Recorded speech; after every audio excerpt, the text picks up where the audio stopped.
आता मी असं म्हटलं की आता 1 महिन्याची वेळ आपण आम्हाला द्यावी.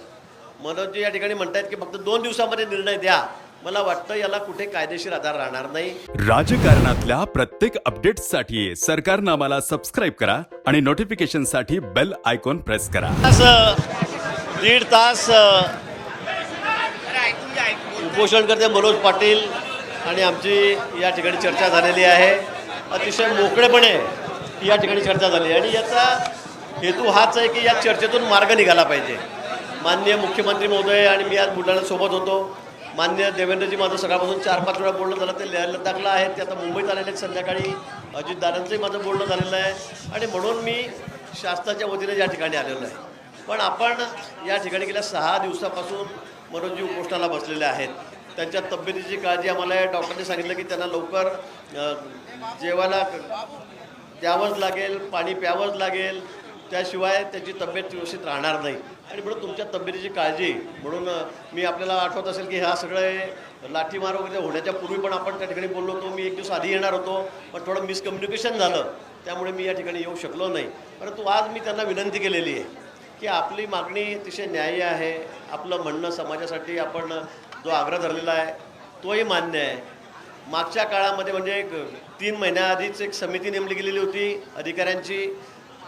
त्यामध्ये विषय हा मार्गी लागला पाहिजे होता. पण असं असतं की या समितीमध्ये जे सेक्रेटरी होते महसूलचे, त्यांची लगेच पदाची बदली झाली, इतर 2 अधिकाऱ्यांची बदली झाली, नंतर नवीन अधिकारी आले आणि त्यामुळे थोडासा वेळ हा निर्णय करायला किंवा ऐकून घ्यायला, हिअरिंग घ्यायला हा त्या ठिकाणी झालेला आहे.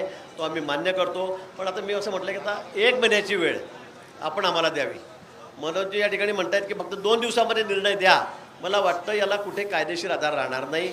आपल्याला जर हे शाश्वत घ्यायचं असेल, आपल्याला कायमस्वरूपी हे घ्यायचं असेल, तर मला असं वाटतं की त्याला वेळ द्यावा लागेल. या समितीला आपलं म्हणणं सांगावं लागेल. त्यांनी ते त्या ठिकाणी व्यवस्थितपणे मांडलं पाहिजे आपण आणि त्यांनी ते मान्य केलं पाहिजे. आणि म्हणून माझी आपल्याला अशी आग्रहाची विनंती आहे की आपण 2 दिवसाचा आग्रह धरू नका. आपल्याला जर खरंच कायमस्वरूपी न्याय द्यायचा असेल, अन्यथा उद्या कोणी कोर्टात जाईल, एका दिवसामध्ये ते रिजेक्ट होईल. आपण मागचं सगळी उदाहरणं बघितलेली आहेत आरक्षणाच्या बाबतीमध्ये. आम्ही 4 वर्ष मेहनत केली, हायकोर्टापर्यंत टिकलो, सरकार बदललं आणि लगेच आपण त्याची काय अवस्था झाली, सुप्रीम कोर्टाने ते फेटाळून दिलं, तिने व्यवस्थित मांडलं गेलं नाही. आणि म्हणून आमची भूमिका आपल्याला कल्पना आहे.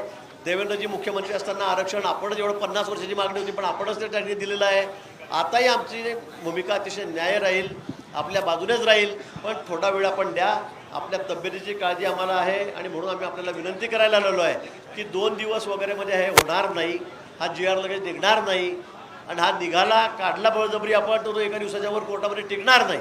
आणि म्हणून मी यांना विनंती केलेली आहे मनोज पाटलांना की 1 महिन्याची वेळ आपण या ठिकाणी द्यावी. या समितीच्या पुढे आपण आपलं म्हणणं पुन्हा मांडू आणि आपण त्याच्यामध्ये आपली न्याय्य बाजू मांडून आपला हक्क जो आहे तो निश्चित त्यांच्याकडून मागून घेऊ.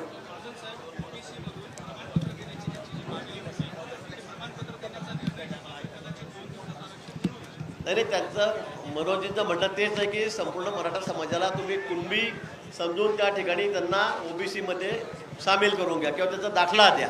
परंतु तसं करता येणं शक्य नाही, ते नियमानेच करावं लागेल. आता सरसकट आपण म्हणू की मराठा समाजाला OBC देऊन टाका, तर मग आपण लढाई आपली तर तीच चाललेली कोर्टामध्ये, सुप्रीम कोर्टाने तेच फेटाळलेलं आहे. पण वेगळ्या पद्धतीने थोडं जाऊन की आपण पूर्वीच्या काळामध्ये त्या ठिकाणी आपला समाज कुणबी म्हणून मोजला जातो. आता याचा आधारही आपल्याला शोधावा लागेल, याचे पुरावे आपल्याला शोधावे लागतील. आणि आता मला कलेक्टर बोलले की 12 गावं असे आहेत की त्याच्यात कुणबी म्हणून त्याचा उल्लेख आहे. अजून आपलं शोधण्याचं काम चाललेलं आहे. आणि म्हणून मग जे काय असेल ते किंवा आपल्याला दुसरा काय पर्याय शोधता येतो. पण मला असं वाटतं याला वेळ द्यावा लागेल, याच्यामध्ये काही कागदपत्राचा आधार घ्यावा लागेल, कायदेशीर आधार घ्यावा लागेल. आणि म्हणून 1 महिन्याची वेळ मला वाटतं योग्य आहे. अनेक आंदोलनामध्ये मी गेलो अण्णा हजारे साहेबांच्या, पण त्याला वेळ दिला गेला.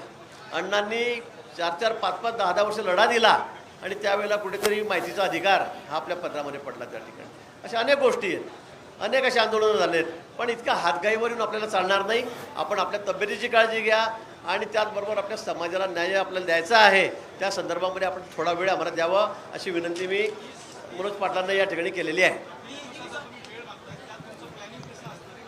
नाही, 3 महिन्यासाठी समिती नेमलेली होती. काही बदल्यामुळे काही अधिकाऱ्यांचे ट्रान्सफर झाल्यामुळे त्या ठिकाणी त्यांचं काम पूर्ण होऊ शकलं नाही. आणि म्हणून मी असं परत म्हटलं की 1 महिन्याची परत पुन्हा आम्हाला द्या. एका महिन्यामध्ये अगदी पाठपुरावा करून मी स्वतः मुंबईमध्ये थांबेल. राणेसाहेब या ठिकाणी, आमचे मंगेश चव्हाण या ठिकाणी आलेले आहेत. आम्ही त्याच्यामध्ये तिथेच थांबू मुंबईमध्ये आणि हा विषय तडीच नेऊ.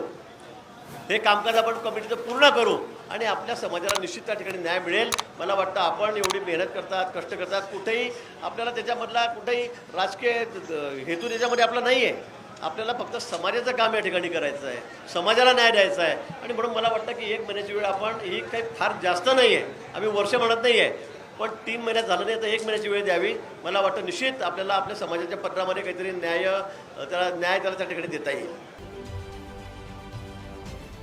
राजकारणातील प्रत्येक अचूक बातमीचे सर्वात आधी अपडेट्स मिळवण्यासाठी सरकारनामाच्या सर्व सोशल मीडिया प्लॅटफॉर्मला लाईक, फॉलो आणि सबस्क्राईब करा. तसंच सर्व नोटिफिकेशनसाठी बेल आयकॉन प्रेस करायला विसरू नका.